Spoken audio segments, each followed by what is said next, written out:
Hello and welcome. आप देख रहे हैं हेल्थ अपडेट और मैं हूं आपके साथ गुंजन मित्तल। चलिए बिना देरी किए नजर डालते हैं आज की हेल्थ से जुड़ी मुख्य खबरों पर। केंद्र सरकार ने कहा कि कोविन पोर्टल डेटा लीक की खबरें शरारतपूर्ण। कोरोना वायरस से निपटने के नियमों की सही तरीके से लागू करने के लिए सरकार ने कोविन ऐप को लॉन्च किया था। इस देश के करोड़ों लोगों ने अपने जरूरी जानकारी कोविन ऐप में शेयर की थी, लेकिन हाल ही में सोशल मीडिया प्लेटफॉर्म ट्विटर पर कुछ पोस्ट में दावा किए गए टेलीग्राम पर कि कोविन ऐप में मौजूद यूजर्स के आधार और पैन कार्ड की डिटेल सार्वजनिक हो चुकी हैं।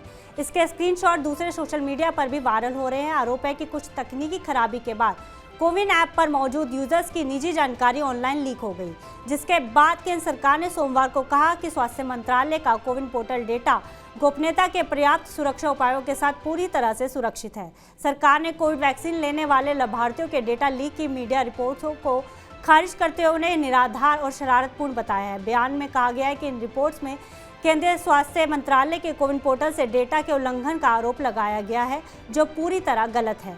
कोविन को डेवलप करने वाली टीम ने भी इसकी पुष्टि की है। ये कोई भी सार्वजनिक एपीआई नहीं है जहां से बिना ओटीपी के डेटा निकाला जा सके।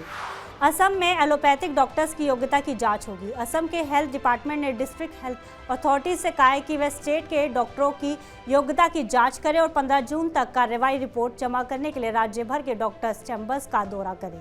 गुवाहाटी हाईकोर्ट में एक जनहित याचिका दायर करने की मांग के बाद राज्य के सभी एलोपैथिक डॉक्टरों का सर्वेक्षण करने का निश्चय किया गया है और ये आंकलन करना है कि उनके पास आवश्यक योग्यता है या नहीं। गर्मी के बीच अस्पतालों में किडनी फेलियर और हीट स्ट्रोक के मामले बढ़े। पटना शहर में पारा 40 डिग्री सेल्सियस के ऊपर जाने के साथ हीट स्ट्रोक, तेज बुखार और सांस लेने में तकलीफ से जुड़े मामलों में वृद्धि दर्ज की गई है। डॉक्टरों का कहना है कि किडनी पेशेंट्स में पानी की कमी के कारण ने भी उनकी समस्याओं को बढ़ा दिया है और उन्हें भी मेडिकल कॉलेजों और सरकारी अस्पतालों में इलाज के लिए भर्ती कराया जा रहा है। Patna medical college and hospital की ओपीडी में लू के लक्षण दिखाई देने वाले मरीजों की भीड़ देखी जा रही है। डॉक्टरों का कहना है कि गर्मी से प्रभावित मरीजों की मुख्य समस्याएं डिहाइड्रेशन, तेज बुखार और गैस्ट्रोइंटेस्टाइन डिसऑर्डर है। बीमार पड़ने की संभावना से बचने के लिए सभी उम्र के लोगों को ऐसे गर्म मौसम में अपने शरीर को पूरी तरह से हाइड्रेट रखने की ज़रूरत है।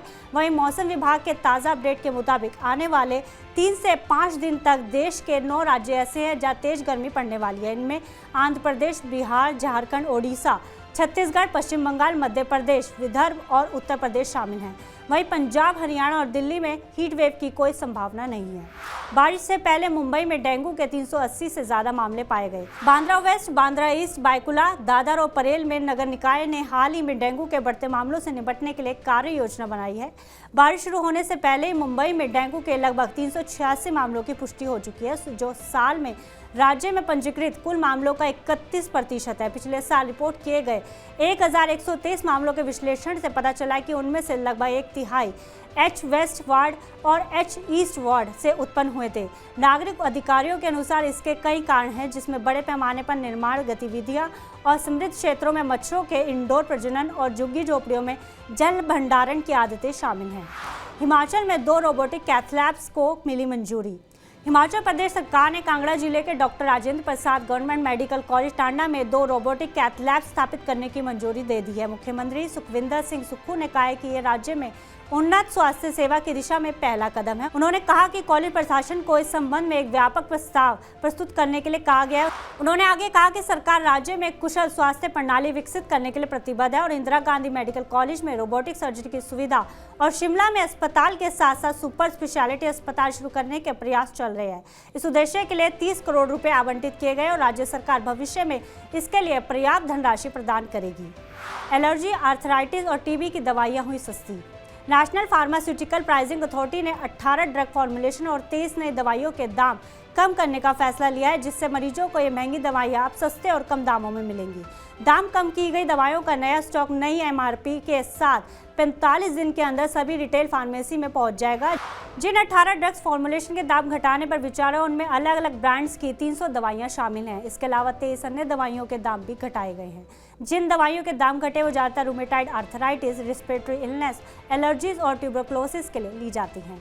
सभी फार्मा कंपनियों को पुराने दामों वाली दवाइयों को बाजार से वापस मंगाने और नए दामों में दवाइयां उपलब्ध कराने के लिए कहा है। वहीं All India Organisation of Chemist and Druggist ने साफ किया है, जब एक बार पुराना स्टॉक खत्म कर दिया जाएगा तब नए दामों पर दवाइयां काउंटर तक पहुंचनी शुरू कर दी जाएंगी।